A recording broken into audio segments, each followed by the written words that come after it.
Hey folks, welcome back. So today we're going to look at a pretty hefty Numenera supplement called Building Tomorrow. What's interesting about this one is that if you read the intro to this one, the authors describe it as kind of a collection of stuff that was too big to fit into Numenera Destiny, the second core book of the two-book slipcase that we looked at before. So it's kind of an extension of what could have been in that book if they decided to go even past the massive 416 pages it already was.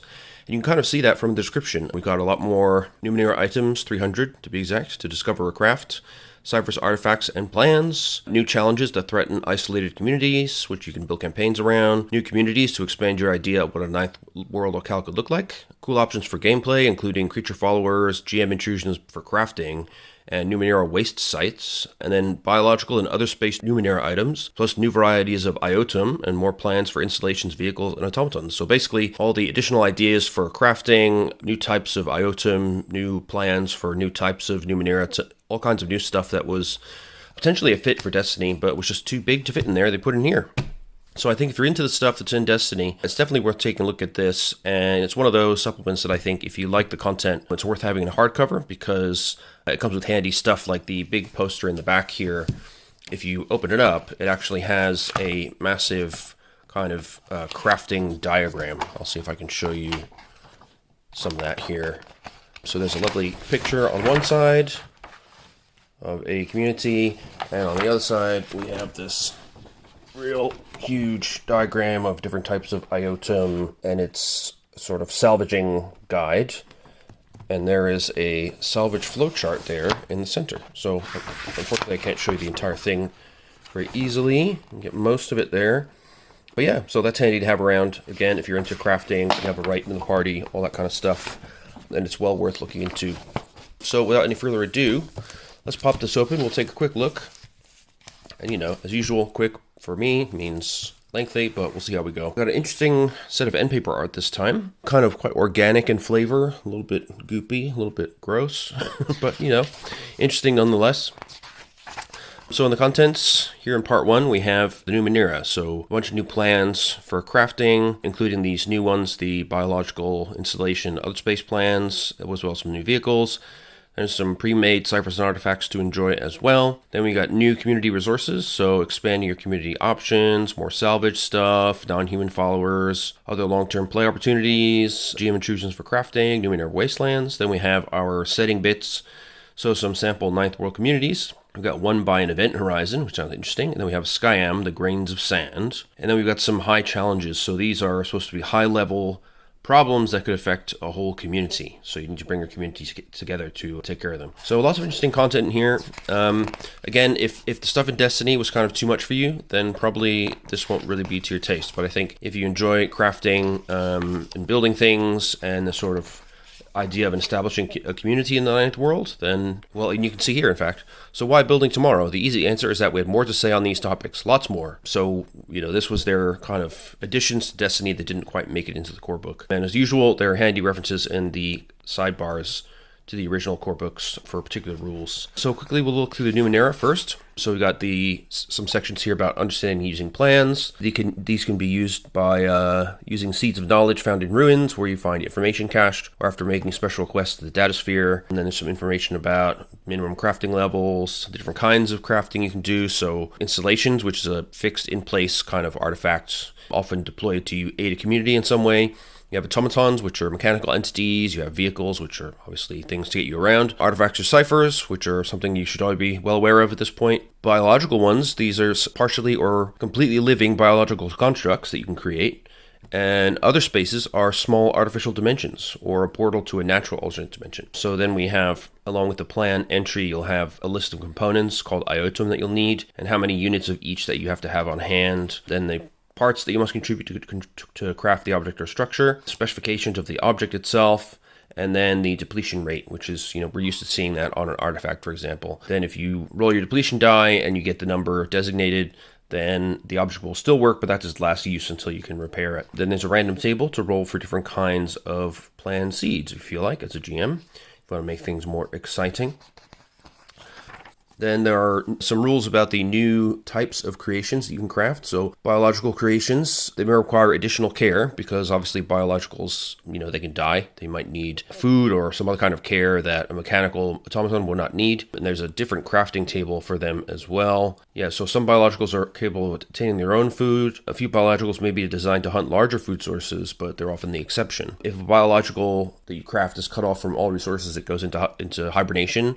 And it kind of looks like it's dead, but it's not necessarily so. They can survive like that for a long time until revived. Some of them, however, will eventually die over a period of months or weeks or years, depending on how they're constructed. Some biological versions can reproduce themselves. For example, a level 4 advisor has a reproduction chance equal to its crafted level times 10, usually 40. So if it depletes, there's a 40% chance that a week later it gives birth to an immature version of itself. That's kind of handy. Most objects that you craft obviously can't reproduce themselves, but some biologicals can, so that's interesting. You can also roll on the D10 table here to get some unique traits for your biologicals. So it can do things like fall asleep and snore. Maybe it performs its function only if it gets treats. Defecates a bluish fluid that smells like cinnamon. Maybe a reference to Dune there. Little things like that, just add some flavor, And damage. A biological takes damage like a creature instead of an object, so it has health. And there's some more stuff about limited versus true biologicals, some details we won't get into. Then some examples of the living kinds of iotum. So immortal cell colonies, cognitive weaves, mother marrows, optogenetic muscle, metabolic vesicles, biocircuitry, fecundity matrices, pluripotent mass, and neurofilament plexus. And they're all of different levels, of course. Other space creations, so these are the ones that will sort of access you to other dimensions, either creating a personal dimension or giving you access to a portal to a pre-existing dimension. And these, you can see, the build times are actually much longer than for the biologicals of the same level. So a level 10 biological could take 10 years, whereas a level 10 other space could take 50 years. So we're really looking at the long term here. So if you want to craft an other space, the difficulty will be, once you assess the difficulty for crafting, it will be increased by 3 steps. So they're not easy to make either. Then there are chances of transdimensional mishaps, basically. So if you try to build another space and you make a mistake, you can create a rift,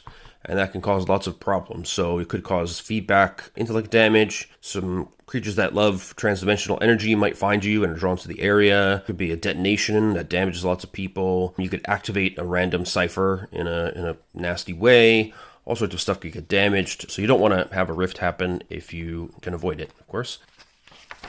Then we have some examples, so unidentified other spaces. So some can manipulate dimensional interfaces. So these are kind of ciphers that can also be considered other spaces in addition to being artifacts or ciphers. Getting out of an other space, you basically need to succeed on an intellect roll whose difficulty is equal to the other space's level, unless indicated otherwise. Other spaces can be customized if you've built one to yourself for your own specifications. So there are different construction times for depending on the kind of theme you want. If you can roll a d10 for a certain kind of theme for your other space. So it could be a workshop, a bar, a kitchen, guest room, a maze, a library, or an armory. If you have some additional aid of a Wright and some units of things like Quantium, and also of other stuff too, you can have a dimensional ward, which basically means unauthorized creatures can't enter the other space. You can grant additional access to certain creatures. You can have a home beacon, basically, so if you ever fall into an unknown dimension or you don't want to visit a certain place, then you're pulled into the customized other space instead, which can be very handy. You can also shift access so that shifts from being connected to one object to being connected to another object. But if you change the access point for your other space, it could actually screw up the access entirely, so you have to be careful with that. You can also upgrade the environment itself with the aid of a Wright. So you spend some units of Quantium and an expenditure of a couple of XP. You can provide breathable air, comfortable air temperature, illumination. You can upgrade the size as well. You can add to its height, width, and depth. But the larger the space, the more difficult it is to continue to expand it without risking a rift. So finding really big other spaces that are constructed is quite rare. Then we have Chapter 2, where we've got Numenera plans. There's a list of, a D100 list here of different minimum crafting levels for different types of plans. Then we've got a similar table for biological plans, installation plans, other space plans, and vehicle plans. And then we have the automaton plans themselves. So there's a long list here. We'll go through the whole thing, of course. But we have, for example, the chrononome. So minimum crafting level 1, it's an automaton, requires 1d6 units of IO, 8 units of responsive synth, 1 unit of apt clay, 4 units of pliable metal, and it needs 13 units of parts in general. So it produces a disc-shaped limited automaton about 3 feet in diameter. It hovers on a jet of air a short distance each round. When released in an area up to a very long distance in diameter, it begins to trace out an elaborate route that encompasses that area. It changes its aspects, such as color, conformation, or markings, over 28 hours so that someone who becomes familiar with it can tell the time of day or night, its position, and what it looks like. Querying the device also elicits the time of day. So it's a kind of clock, really, but it does it in a really weird way. There you go. You can have detonating scuttlers, which sound a bit more useful, and they can detonate with different kind of damage types. You have gate breakers, so they can break through force fields and break through barriers. You can have labyrinth runners. You can have machinine, which I guess is this guy here. A mechanized replica of an Anine serves a designated rider as the perfect mount. In addition to standard Anine abilities, it has +2 armor and allows the rider to ease any task related to riding it. Pretty handy. Then we have Peace Bringers, Refuse Collectors, Scanners, Soaring Watchers, Spirit Aids, Synthetic Bodies, but that has a minimum crafting level of 8. So it produces a special kind of automaton that closely mimics specific human units of the model, though aesthetic improvements over the original are possible, such as providing the appearance of youth, removing scars, and so on. The completing automaton is limited, but is specifically keyed to receive the consciousness of one human being, usually the one used as a model. So you can transfer your mind once the original body dies. That's pretty cool, but very hard to craft. Vigilant eyes. We've got then biological plans. So you can have a mobile biological advisor that's vaguely humanoid with narrow intelligence and the ability to speak one language its builder knows. It could move a short distance each round. It imprints on its builder or whomever the builder specifies. Thereafter, the advisor accompanies that user everywhere. It remembers everything that happens to the user, can have limited conversations regarding the user and its experiences, and generally provides an ideal sounding board for the user. The advisor provides an asset to intellect tasks attempted by the user. So it's nice to have an eternal kind of intellect asset following you around. You can have clawed wings, clawed extremities, crawling eyes. It sounds a bit gross, but probably useful for something. Cipher bursters, cipher sniffers, if you want to be better at detecting ciphers. You can have a defender, so it's a mobile biological with limited intellect and no ability to speak. It has 1 armor, can move a short distance each round. Thereafter, it accompanies that individual everywhere. If the individual is attacked, the defender rushes in and attempts to keep its ward safe, providing an asset to their speed defense tasks. Very handy. I've got the digester, dissembling crowns. The eradicator produces a human-sized biological that contains a few machine parts. It waits mindlessly for activation, which occurs when it's given a target creature's prior possession, hair, or memento. Then it moves a long distance each round during combat, or up to 50 miles per day during extended travel. Upon discovering the target creature, the Eradicator closes that distance and detonates, inflicting damage equal to twice its level on the target and all creatures within immediate range. So it's a kind of very, very long-ranged assassin droid of sorts. Very single-minded. You can have fluttering lamps. You can have gestation pods, hypnagogic mantles. Okay. Ingressors. Mind shard. What's that? A sessile biological resembling a mass of tendrils embedded in a translucent amber-like shell casement. If attached to a living creature of approximately animal intelligence, that creature's intelligence grows to human levels over the following week. It also provides the ability to understand the language of the biological crafter, but not a means for allowing the subject creature to communicate in return. How the subject creature feels about becoming intelligent is up to the GM to determine. Okay. Wow, so you can kind of uplift a creature to sentience. Unwillingly, perhaps. They may or may not enjoy this. Mulch slugs, filebrits, portable hives, psychosomes. That's a sessile starfish-like biological that is 1 foot long. Inflicts 1 point of damage to the user's back that can't be recovered while it remains attached. Thereafter, if the user's mind is compromised by psychic, nanite, or neurochemical means, the psychosome triggers. It causes the user to take predetermined actions lasting up to 1 minute, rather than whatever action the mental influence would have the user attempt. The predetermined action is usually either to attack whatever attempts to influence the user's mind, or to run, but a user could spend about an hour coming up with some other routine that is triggered. A psychosome hibernates until attached to a user. So it's designed to trigger if your mind is being invaded by something, and cause you to take a predetermined action in defense of yourself. That's quite handy. We can have reprisosomes, reproduction pods, sentinels, different kinds of skin, blending skin, plate skin, protective skin, robust skin, synth excretors, okay. Tentacle inquirers. That's interesting. So it can attack with a tentacle. On the following round, the user learns the level of the target and innate special abilities it possesses. If it has special abilities, as an action, the user can transfer one of those abilities to themselves for 1 minute if the target's level is no higher than the biological's level. Wow, cool.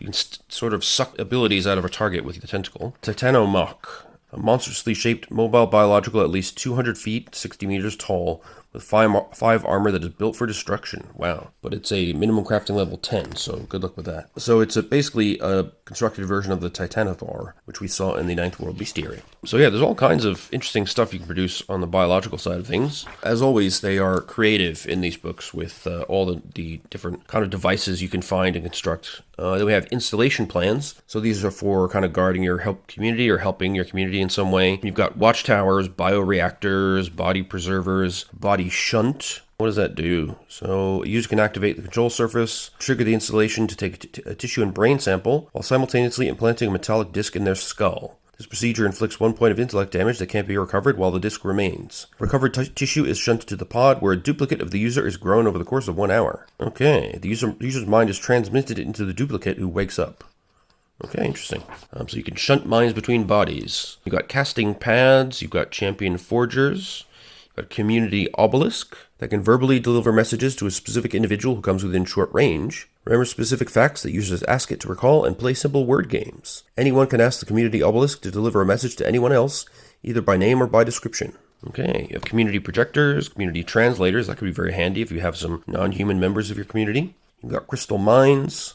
So it's kind of a way to store information and call it up. The information can be stored visually, audibly, or via direct machine connection. Hundreds of hours of video and a large library of text can be stored and called up.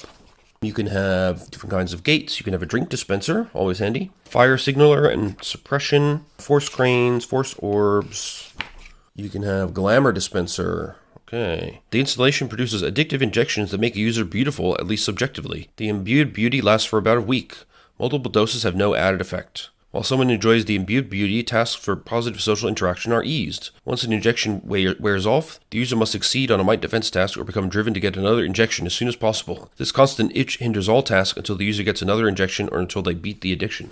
Wow, that's pretty interesting. So you can get a kind of addictive hotness injection. There's interrogation towers. That sounds a bit more sinister. Keep safes, launching rings, machine calmers, machine overriders, memorial obelisks, mind exciter. Okay. So intellect-based tasks of all creatures within very long range are eased by 3 steps for 1 hour. At the end of this period, all affected creatures must succeed on a might defense task or suffer mental fatigue lasting until after their next 10-hour recovery roll. This fatigue results in all intellect-based tasks being hindered by 3 steps for those suffering burnout. Okay, so if you're really in the midst of an emergency by sort of intellect-based attackers, I guess that'd be really useful because it eases everyone by 3 steps, but it only lasts a short time. So it might be used to fend off an attack, I suppose, before everybody goes into sort of the recovery period afterwards. You can have mind changers, mind suppressors, mind wipers. They all sound fairly sinister. Missile battery. They inflict 20 points of damage on the target and 5 points of damage on everything within short range of the target. If used against a ranked community or horde, one missile inflicts 1 point of damage to a community's health and 1 point to infrastructure, or 2 points of damage to a horde's health. Wow, okay. So you can have missile wars between communities. The Nectar of Life. So this rebuilds the imbiber from the inside out, reversing any aging, disease, and physical damage, leaving them with no scars or other impairments at an apparent physical age of 25 years. It also resets their natural lifespan, giving them 5 to 10 additional decades of life. Wow. And it slowly refills once the fluid is consumed, requiring about 3 days before another 5 ounces collects. That's the amount required to produce the desired effect. So you can have a very long-lived and healthy community. We've got power supports, we've got phase changers. So that allows you to phase out of reality, basically, and you can't be affected by normal matter or energy. Cool. Prison simulator, okay. Rally banners, reservoir purifiers, sonic walls. Yeah, I mean, loads and loads of interesting and creative additions to your community here. Is the page stuck together? It is not. I'm just being crazy. Summoner. You can summon target creatures. You can have a teaching monolith. Mentally imparts training in one skill to a user who is not already trained in that skill, if the user spends at least 1 hour at the control surface staring at the moving, warping design. The monolith can teach only one skill, which either the builder was trained in, or someone who the builder had daily access to while crafting the monolith was trained in. This device adds +1 to a community's infrastructure stat. Time suppressor. The installation can produce a field of slow time in a radius reaching a very long distance. Only 1 hour passes within the field for every 28 hours that pass outside. The field remains active until the installation depletes or is destroyed. You check for depletion every 28 hours. Wow, cool. Tranquility Tower, transdimensional fences, water signaler for calming, weathersmith, wind coaxer, weather spears, so lots of weather control items as well. And then we get into other space plans, so you can make a pack-like accessory that can be worn with straps or carried. It acts as an artificial extra-dimensional space about 10 feet on a side in which anything can be stowed. However, when the mouth is closed, air, light, and access to the external world is cut off from anything inside the space. So it's a big pocket, you can store stuff in it, but you wouldn't want to put humans or other beings in there. You could have a book of doors. Okay, if a page is pressed onto a surface or merely tossed to the ground, it is consumed and becomes a two-way interface to an alternate dimension about 10 feet tall and wide. The user chooses the specific alternate dimension from a short list provided in the language of the crafter. Okay, we've got Death Speaking Orbs. It opens a channel to an alternate timeline where the creature is still alive. Okay, so if somebody's recently died, you can use the Death Speaking Orb to open a channel to a timeline where they're still alive. It's up to the user to convince the alternate version of the creature to answer any questions posed. Communication remains open for 1 minute. Wow. You can collapse in other space as well. You can expand an artificial space. You can produce some kind of dimensional mixer. Ectopic armor. When the wearer dons the armor, they are shunted into an artificial alternate dimension just large enough to comfortably admit them. They see the external environment projected into the interior of the artificial dimension. So the external observer, someone wearing the ectopic armor, seems like a heavily armored individual moving around normally, though their voice sounds a bit distorted when they speak. So attacks against the wearer are hindered by 3 steps. So you're kind of half phased out of reality. Interesting. We have endless stomachs, fathomless pits, ghost trackers, headroom helmet. To observers, it seems as if the wearer has no head. So, okay. So the head and most of the helmet, except for a metallic collar, protrude into artificial extra-dimensional space just large enough for comfort. When worn, the device provides 2 assets to intellect defense tasks to avoid external attacks. Ah, okay. So it sticks your head only into an alternate space so you can avoid mind attacks better. That's kind of cool. Other fall armor, other space anchors, other space fields, other space lures, other space thief. Other space lens, okay, that produces a palm-sized crystal disc that can be fitted to a staff head, eyepiece, or frame. The lens produces a bright light in a diameter of 20 feet for 1 hour. The light is produced in a bizarre dimension and sometimes has additional effects, which can be rolled on the table. Includes things like blue light that causes blue mold to sprout on inanimate surfaces, cause all living creatures to appear translucent. Bugs, worms, and other similar creatures rise to the surface. Weird stuff. You can have a personal pocket, I guess a bit more convenient than the big pocket. You can have a phantom interrogator, a phantom prison, a phase cloak, so you can be out of phase. A pocket lodge. The sheep becomes a doorway into an artificial extra-dimensional space about 30 feet across, or 9 meters, that contains a central control surface. The entrance still passes air and light as well. You can mold the interior into separate smaller spaces, but those who wish to use the space as a place to store bedding, food, and other needful items must provide those things, possibly as part of a long-term customization task. And then you can have a portal door, psychic athenium. So if a creature touches or reclines against the monolith, their body collapses if their mind is elevated into an alternate dimension of pure mind, becoming a construct of thought for up to 28 hours or until they choose to return. During this period, they have access to stored knowledge of all kinds, requiring only a successful intellect-based roll with the difficulty of the knowledge requested. The knowledge found here is general, information that might exist in great libraries of the Ninth World. You can build a psychic refuge, timeline divination nodule, ultra-terrestrial beacons, transdimensional bodies, weaponized stomach, don't even want to know what that is. Then vehicle plans. Got the Blue Voyager. So it's a cylindrical winged vehicle about 10 feet long, or 3 meters, with room for 1 human-sized pilot. You can fly a long distance each round in combat, or up to 50 miles per hour. You can also initiate a transfer to another dimension or level of reality, but only if the pilot knows a specific destination. You can have a chronoboard. You can gaze up to 1 hour into the past while standing on this thing. You can have a chronolapse. You can initiate a temporal transfer backward 1 day in time, which is a difficulty 6 intellect task, but it needs 10 hours to charge. Wow. So we've got all kinds of strange vehicles in here. Ectopic wing. Fiery traverser. So it's lifting travelers into the void on a pillar of fire and thunder. While in the void, travelers in the pod experience 0 gravity unless the vehicle is moving toward a destination. Okay, so that allows you to leave the planetary surface, I guess. Then you got glide wings, growling wings, land wheelers, homecoming vector, a moving fortress, crafting level 8, a partly enclosed fortress-like vehicle a very long distance across that moves on massive tank treads. Cool. Basically, yeah, you have a moving fortress. You can have powered boots, powered exoskeleton, a roving abode, so enough for 10 people to live in comfort, a sailing abode, much the same, or a solo submersible. Very cool. A tendril crawler, which is this grotesque-looking thing down here. Partly enclosed city on massive mechanical legs that is 1 mile long and a very long distance wide. That's a touring city, minimum crafting level 9.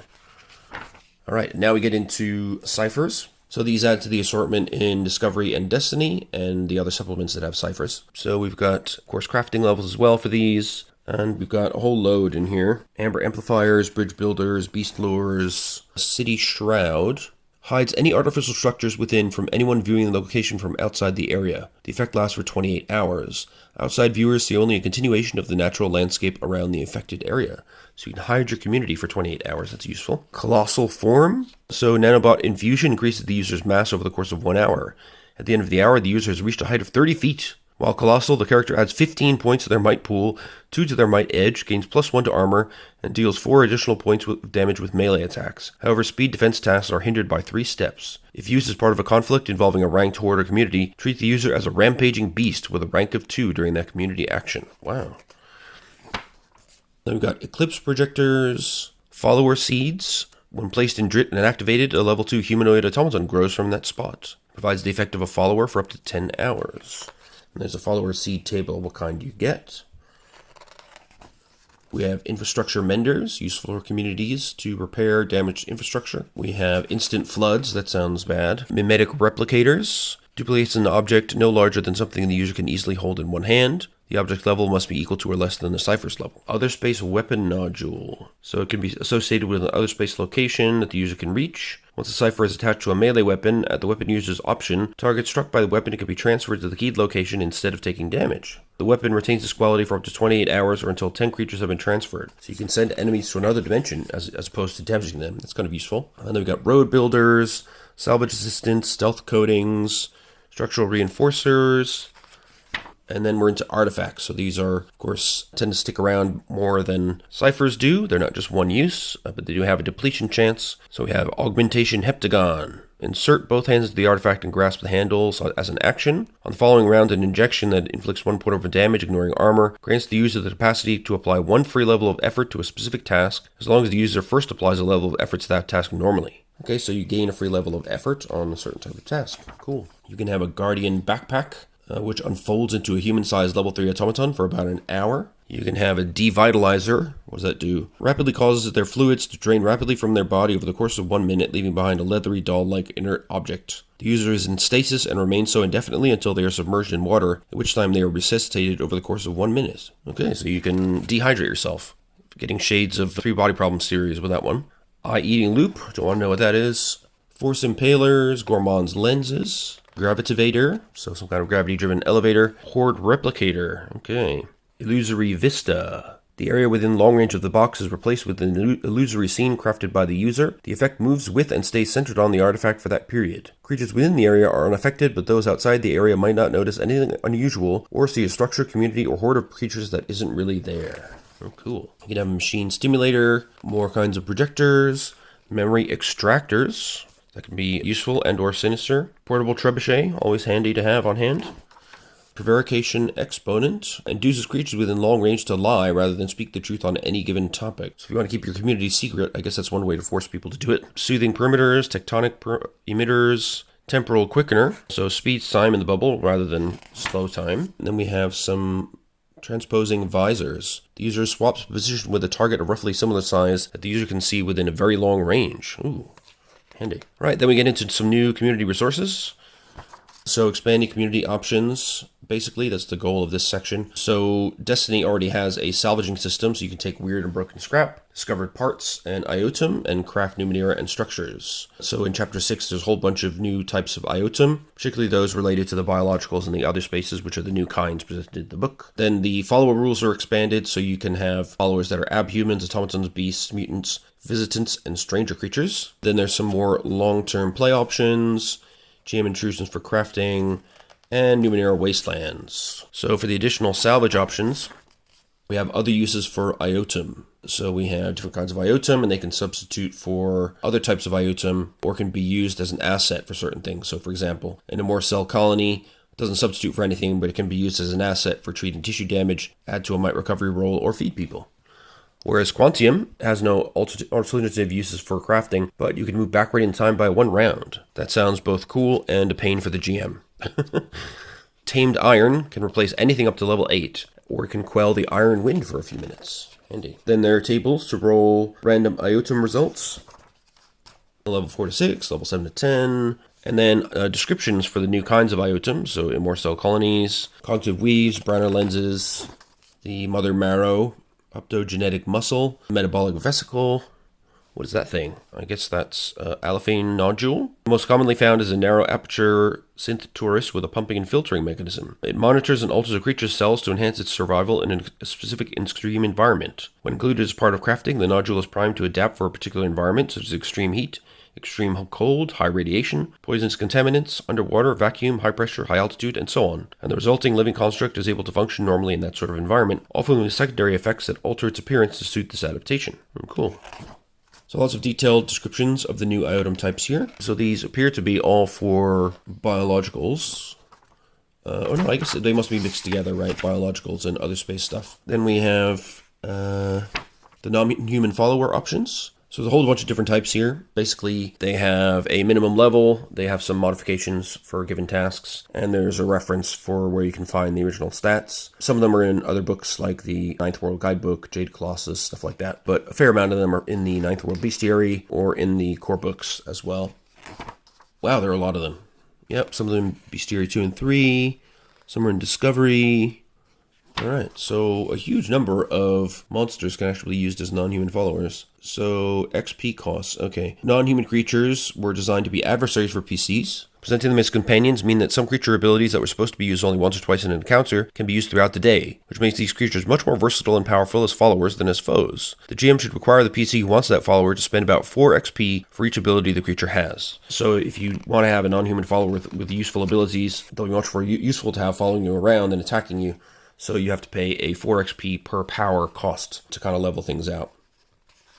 And there's some example non-human followers. So you have a level 4 Anodon, level 3 Capromag. So its perception is level 5, health 11, talons and beak deal 4 points of damage. Okay, and that's a level 3 follower. We have the Chirog, the Conundry, Disassemblers, Kulovas, horrible spider things, Flesh Ghost. Yeah, I'm not sure I want that to follow me around. I guess it would scare off potential enemies. The Idolum, I hate those guys. Those are the ones that steal somebody's skin and imitate them. They're sly and manipulative. The Keltonim is a kind of stealthy bat thing. There's tons of options here for turning enemies to your side, basically. You've got Nebovian guides, Nebovian wives, Octopus, Oniskid. Where did that come from? Oh, that's one of the core books, actually. I don't remember them. We have Orgulian envoys, I do remember them, and Orgulian soldiers. Philethys, you can have Sarax, you can have Sathoshes, Skro, Silverwings. Notice they're all fairly sort of medium-ish level. I think it'd be pretty difficult to get the higher leveled creatures to follow you, given they'd have their own sort of intelligences and drives at higher levels. But you can get a Side Drake. Cool. Yovox, Zevs.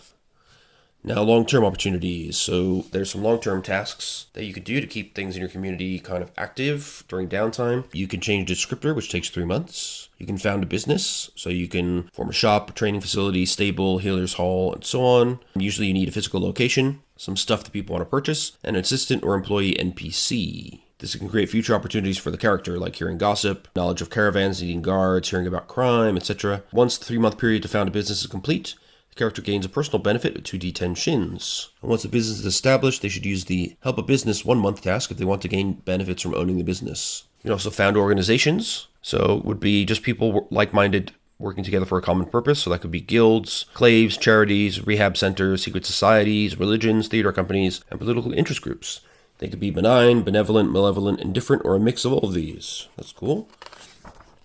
You can gather information.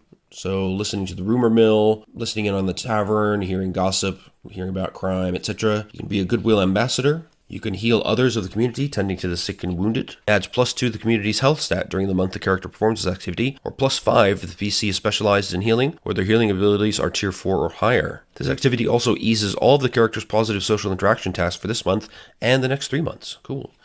There's the Help a Business task referred to earlier, helping an organization. So once you've established a business or organization, you can help it grow. You can invent a new type or focus ability in 1 month. You can join an organization. You can make a profit. So this is using your abilities in exchange for money or some other resource. So a charismatic PC might perform in public or work in a theater. Combat-oriented character might become a prize fighter. A sneaky character might burgle or pickpocket, etc. Okay. Some of those sound more community building than others. You can recover from injuries, which can take 1 to 3 months. You can retrain a focus or ability, that's handy. Or you can train a follower for 2+ months. Now, the follower must have some kind of background skill, modification, or special ability that makes him a good trainee for this sort of activity. If not, the training takes twice as long as normal. The GM may allow a PC to train a follower to perform a type-specific community-focused long-term activity, such as training defenders or operating workshops, but this, like always, takes 2 to 3 times as long as normal. Then we got some new GM Intrusions for crafting. So you got a nice table here to roll. I won't spoil them, so the GMs out there can have fun. But wow, there are a lot of them, such as body fluids with eerie colors, altered voices, sudden weight gain or loss, unusual discharges. Lots of fun. So then we get into Numenera wastelands. So discarded and almost broken pieces in a Numenera waste site are essentially the sorts of thing a Wright will use to build temperamental ciphers. So there are kind of hazards in these Numenera wastelands, but also potential benefits for the crafters in your midst. So the hazards table here gives you some idea. You can get sensitivity to pain, extreme numbness, distorted vision, react with your body to create a hazardous substance, reduce mental clarity, all kinds of stuff. Yep, lots of bad things can happen. Even a roll twice on the table. Or you can roll on the crafting GM Intrusion table, which also seems unpleasant. But you can salvage in these areas, so it takes a bit more time. The level of the site is the difficulty of the salvaging task, okay? If you're trying to find only shins and basic parts, the salvaging task is eased by 2 steps. Salvaging from a waste site doesn't require light tools. Anything of use has already been separated from a fixed installation before it was dumped at the site. If a character finds items like ciphers, artifacts, and oddities, they almost always have minor or major damage. They're also likely to have crafting GM Intrusions, okay? You can also clean these waste sites up. So you can determine the source of the contamination, plan how it'll be contained and neutralized, and then execute the task as a long-term task. So you can relocate a site, you can contain it, or you can keep it weird. So some sites that are dangerous to humans might actually be beneficial to non-humans. So that's something to be aware of. So the Ninth World is full of abandoned settlements, and although the people who used to live there had a reason to leave, other creatures might want to make use of the existing infrastructure for their own homes. It's fair enough. And now we have some examples of communities. So in Chapter 12, we have a village of 500 people in a huge free-floating structure in the void, in an unknown location orbiting a singularity. So it's led by a council of citizens who are at least 44 years old. It's got a community health of 9, infrastructure of 9, damage inflicted 2. People of Kaustrin mainly use commonplace weapons, but they have access to a few ciphers and artifacts they found in their home. So it's not known whether this place is near Earth, orbiting another star, or in a totally different galaxy. There's a ring-shaped artificial structure about 10 miles across. At its center is a high-mass singularity that distorts space and time, creating strange gravitational and energy effects. A small portion of the ring is inhabited by humans from the Ninth World, and they call their village Kaustrin, and the haunted tunnels beyond it the Ghost Halls. They don't know why this place exists or where it is, but it has made them strong and keeps them healthy. Okay. Fascinating. I suppose that's what it looks like, I guess. They have an advanced Numenera healing device they call Synth Mother. They welcome peaceful visitors and allow them to receive the blessings of the Synth Mother if they are hurt or hungry. Well, that's nice of them. There's some stats here for a typical villager, descriptions of the leadership, and some hearsay and rumors. Some weird aspects, so there are the ghost halls. Outside the village is a dangerous place. The artificial walls feel oppressive. Things with too many legs scuttle about in the dark or drift by on filament wings that burn the skin. Entities of mobile darkness, blacker than shadow, creep after explorers. Just about any creature native to or known to travel through the void between stars might enter the ring through one of its airlocks in search of food, loot, or information. Hole for a heart. The PCs find a Numenera display that shows a partial schematic with images of a squat armored figure superimposed with images representing the singularity. The images represent the description of a dark fathom. Are the missing young explorers being converted into these creatures? Are there dark fathoms wandering the ghost halls? Is this a planned seed for how to craft a dark fathom? So many options. Then we have Skyam, or Grains of Sand. So this is a place led by a mayor and advised by a group of defenders they call the Blade Guard. Health of 9, infrastructure of 10, damage inflicted 3. They use ciphers and commonplace weapons to deal with hostile forces, and they rely on the unique scale of their community to prevent large-scale conflicts. What they mean by that is it's a town of 2,300 people that exists on a half-buried prior world ruin the size of a house. When viewed from more than a few paces away, it looks to be an angled purple crystal jutting out of a jagged piece of synth that is partially covered in drit and moss. This is a functioning installation that automatically reduces any creature that comes close down to about the size of a grain of sand. The entire town is actually about 6 feet across, which features easily mistaken for irregularities in the surface of the synth and moss. So anybody that approaches gets micronized, and you become super, super tiny. Any human-scale creature or object larger than a fingernail that enters the violet zone is instantly shrunk down to 1/2000th of its normal size in a flash of purple light. Any Skyrim-scale creature that leaves the violet zone is instantly expanded to about 2,000 times its size in a similar flash and hurled outwards at a running pace. So, to anyone watching at human scale, it looks like they appeared out of nowhere. Changing sizes is disorienting, hindering all tasks by 2 steps until the creature succeeds at a level 5 might defense roll. I can imagine that being disorienting. So they have a mayor called Voot, a sturdy farmer with green hair and an engaging smile. 60 years old, but still strong. All right. Ooh, and then we have some problems with Banisters. So these are guys that you can recall that can grow to a rather enormous size, and their abilities are quite dangerous at that size. But in this community, I guess they're in their normal size. So they can vary from child size to larger than a human. They've started raiding isolated farms and nighttime streets. They use size-changing attacks that are very dangerous. Being at such a small size mean objects and creatures interact differently than at human scale. Things tend to stick together more readily, easing tasks like building commonplace structures and climbing walls, but hindering thrown and projectile weapons. Building streets and farms creep up steep slopes that would be impossible at human scale. Crystalline structures have more unusual properties at this scale, such as conductivity. The surface tension of water is stronger, so learning how to drink and bathe is a slight challenge, and swimming is generally too dangerous for anyone because it's hard to break free of the water. Wow. Lots of interesting tidbits of information there. Finally, we have the high challenges. So these are communities in peril. So here we have Chapter 15, Heat brings the Horde. An extreme heat wave is building. Dangerous all by itself without either wars to contend with, let alone the thing that laid the eggs, which is drawn to the slaughter of its young. So a bunch of newly discovered eotum called ether orbs are showing up, which are actually eggs, and the makers of those eggs are not so happy about it. They begin being flooded by ethervores, and they don't look very pleasant. Okay, so you can have a pack encounter, and you also have a heat wave, which can challenge the community. You try to use several dozen cooling obelisks and crowd survivors into spaces to escape the heat wave. Then there could be an ethervore horde during a heat wave, which would be a horde of several hundred ethervores attacking the community. Wow. Okay, then you can have imposter diplomacy. So you will encounter the Oleons, a jumble of 2 to 4 other bodies fused together to create an awkward patchwork of legs, arms, and a few half-fused but inactive heads. They look horrific, but in fact they are normally peaceful and rarely take up weapons. However, if threatened, they can attempt to fuse themselves to their attackers. Ooh, that's gross. Okay, so yeah, it seems like there's some kind of diplomatic collapse dealing with the Oleons. They start to swarm the installation, and there could be some long-term repercussions for the community. The violent earth. So this is a series of minor earthquakes in a community not known for such tremors, has the local people alarmed. The earthquakes grow stronger and more frequent. Sinkholes begin to appear, some large enough to swallow entire buildings. One sinkhole leads to a series of tunnels carved out by house-sized automatons. Are these creatures mad from centuries of isolation or controlled by a mysterious force? The PCs can try controlling them directly, shoring up the settlement's infrastructure long enough for the automatons to leave, or perform other community actions to prevent everything from collapsing into the earth. So yeah, you can tell these are large-scale threats designed to basically present a threat big enough that an entire community needs to band together to do something about it. Here we have some people who left the community years ago have returned, unable or unwilling to explain why they were gone. Other people dead for years or even decades begin to appear within the community and try to resume their previous lives. While families and neighbors deal with the shock and confusion of these resurrected folks, duplicates of existing people come forward as well. The question of whether someone is an original or a copy begins to tear the community apart with mistrust and accusations. What do these duplicates want? Oh, that sounds really cool. Yeah, so there you go. That's the book. We've already seen the poster. You can see it's a huge addition to the crafting aspect of Numenera Destiny. There's loads of new Numenera items to discover and craft, as they said.